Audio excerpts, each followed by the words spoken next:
Hey everybody, hope everybody's being safe. I know the world's going crazy right now because Corona. I'm kind of bored. Um, I had this idea. Well, I had it several years ago. It's due to just a cheap throw my thoughts out of there about movies.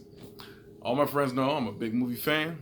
I love movies, no matter what kind of genre. I've seen it. I watch movies all the time.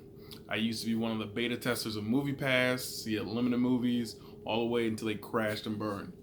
I see movies whenever I can, however I can. I have so many streaming services that I just watch nothing but movies.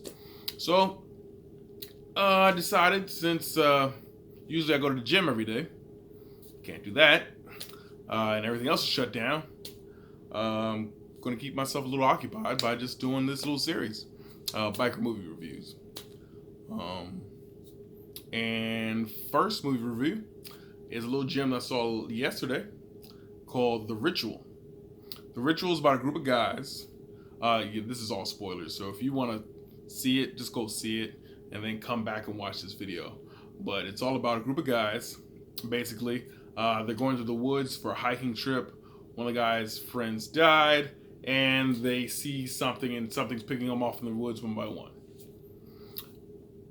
It's an okay movie. Okay, because everybody knows I pick movies apart, and there was some big parts that I had a huge problem with. And okay, that was a spoiler-free portion. Now we're getting into it. The first movie, the first couple of scenes, when it starts off with them in the convenience store and the buddies are outside, and only two go inside, and one of the guys gets killed. This is why they're going on the hike thing. And they see the place getting robbed, right? His friend kind of slinks away, like doesn't even like grab his friend and like, hey man, let's get in the aisle. He like slinks away to the end of the aisle, and then makes noise, so his friend gets caught. And okay, he gives him. He's like, what? Here's my wallet. He gives him his cash. I think he gives him his phone. And then he's like, hey man, give me your ring. One of the guys, there's two of them, one with a knife and one with a pipe. Guy's like, hey, give me your ring. And he's like, no. One, you've already given them your phone, your wallet, your cash. Give them the ring. Why just be no on this part? Now you can have everything else, but this one thing right here, no. I can't give you that. Sentimental values, whatever got you, but life or death situation, you're unarmed. I'm not thinking this guy is a Bruce Lee mastermind. So anyway, he gets piped over the head, dies, and the other friend just sits there, looks at him. Dick move. That was my first gripe starting off with the movie. I'll say my next one is when they get into the forest and they go off the path. Well, they get on the path. They're staying pretty good. They're on the path. It starts to rain, and they see this creepy house. This house had "Stay away" on it, a million miles away. I don't understand. There were signs on it. They went upstairs. It was a creepy freaking statue with antlers sticking out. It had "Stay away." It showed they had tents. I would have stayed out in the tent rather than messing with this thing. But whatever. And they have all these weird nightmares, and they wake up in a different spot and whatever. They have all these dreams, recurring dreams and stuff. I think my next gripe, I'm going to go to just gripe to gripe. I didn't write any notes down. I'll make sure I do that in the next episode. But my next gripe, I got to say, is with that movie. So the one friend, so the reason why they end up in one seeing that house is the old silly nerdy friend Tubby with the glasses falls and twists his knee. His knee's messed up. And they decide to, instead of going the regular route, which would have been safe, they cut through the woods is where they find the house, the creepy house. And anybody knows, any horror movie, you cut through the woods, you're going to find up something creepy, you're going to die later. Anyway, so they cut through the woods, and then one gets picked off. They find his body. He gets picked off at night. They find his body. He's all stuck in the trees, blade open, guts and blood is all dripping out. Um, and then they try to do a makeshift burial for him. But the guy who starts leading isn't the guy with the compass, isn't the guy with the map. It's the guy with the busted knee, who they're following. Why? Just because he's upset and he's pissed, he wants to get out? Stupid. What? The guy who can't go any faster is leading you with no direction. He's just following a path that he thinks is out in the woods. And his whole reasoning was path equals civilization. To what? That was just dumb. It really teed me off. The one that he just let him control over. I'm trying to see the next gripe that I had to that movie after that, because that was dumb stupid. Oh, the thing only came out at night. Use that to your advantage. I saw that. I mean, it was pretty simple that it only came out at night. Use it to your advantage, guys, there. But nope. Didn't use it at all. It also felt that they were traveling kind of slow. I've been hiking on Appalachian Mountain Trail, and it felt that one day they were at a ridge, and then they were at the mountaintop, and they were talking, and it was bright day, had to be probably noon, so it was straight up. And then 3 or 2 sentences later, it was nighttime, and they're still at the ridge. That means they didn't move? Whatever. Small gripe. Let's get to the big stuff. The big stuff. When there's 2 of them left. The dude with the busted knee and the friend that was in the convenience store when the main buddy died. They start. This thing comes to the woods, picks off the last friend. Well, there was 3, picks off 1, and now there's 2 left. They start running through this path that has lighted torches down it. And they're running down the path of lighted torches. That just sounds like you're running into a huge problem. Anyway, they come against this little village that you find out prays to this thing. It's a god of some deity or some other or. And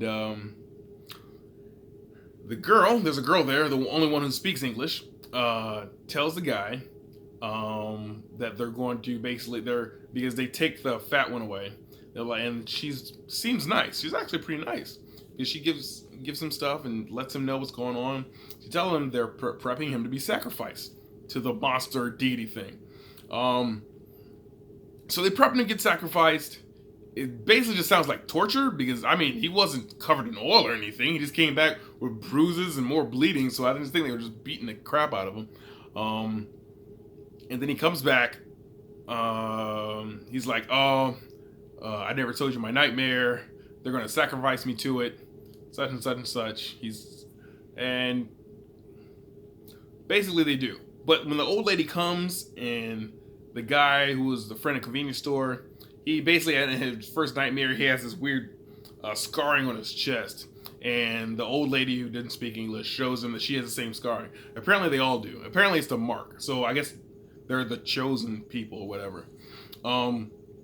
But basically, the chick who speaks English later tells him, after their buddy is convicted, that, you're going to start praying to it, and it lets you live for like a long time. You find out that basically makes you almost live forever, because they got people upstairs who are basically mummified zombies who are still like able to breathe and talk. It's weird.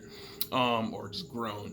But what I would have did is, okay, I'm not dead. I'm not mincemeat. I'm not sacrificial lamb food.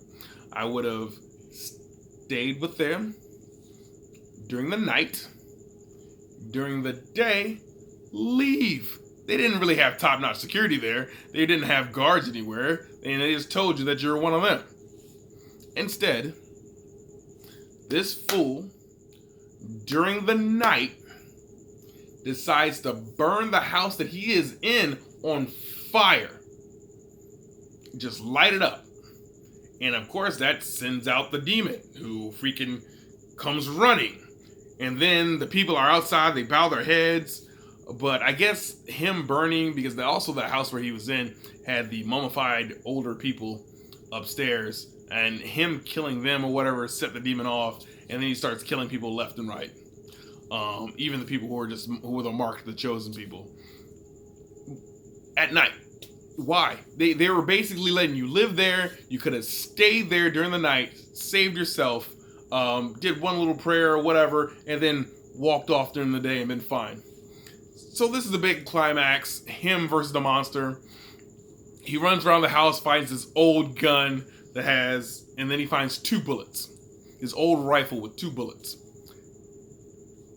Me, I'm gonna be like, nah, that's not worth it. I don't know if this thing's probably gonna jam, and I only got 2 right with 2 shots. I'm not gonna take it.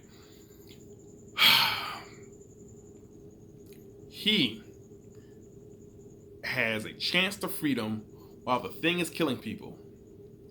He turns around, stops. I'm sorry, I need to explain that he used one of the shots to kill one of the people who wasn't even paying attention to him, really, who was trying to explain to him what was going on in Swedish. He accidentally kills one of them, whatever. Anyway, so he only has 1 shot. The demon thing has someone in the air, is like killing them, whatever, and he's on the edge of the woods. Not even the edge of the woods, he's in a clearing open that's far off. He's running, he stops, he turns around, aims, and shoots at the thing. The thing's not even affected by bullets. Good job there, guy. Why? You had 1 shot of this old gun. You're not a sniper. You never showed us you had some military background. I'm not expecting you to hit a flea off a dog's back at 100 yards. No. You're just some regular dude with an ancient weapon with 1 shot. Stupid. Anyway, the thing drops the person it was murdering, who's basically dead, and then charges after him. And this is another thing I didn't understand in the movie. It was so fast. It was picking up people like Sonic fast. Ninja through the night. You couldn't see it. Pew, pew, pew, pew, just picking up people. But when it's getting him, it's slower. And it doesn't kill him. It pushes him down to the ground to make him like bow. And he stands up. And it makes him bow again. Why? Give me some concept, some understanding of why it's not going to kill him. I don't understand. Why is it trying to make him bow? Is it trying to start a new village or whatever? But anyway, instead of bowing like the thing wants him to do, he reaches over. He has this axe thing. He hits it with the axe. The thing's done. It wants to kill you now. And he runs to the edge of the forest. He gets to the edge of the forest, right? And the thing slows down. He stops and turns around and starts just yelling, just, ah, ah. What? And this is the end of the movie. Because then you see over the hill where he was, you see a road, you see a car, I guess. And this is the end of the movie. I was lost. I'm confused a little bit of the guy's actions throughout the entire movie. Literally, if you're gonna make this guy look like the protagonist of the film, why have him being the reason that everyone died? Literally, from the first person of the movie, he's the reason. He makes a sound that gets the robbers out to notice his friend who kills his friend. He's the reason everyone in the film gets killed. Even the villagers. He's the reason they get killed. I can't stick up for this guy. I can't feel for this guy. So, because of that, I'm going to rank this movie on 1.5 Harley Davidsons out of 5. 1.5 out of 5. Sorry. I just wasn't feeling it.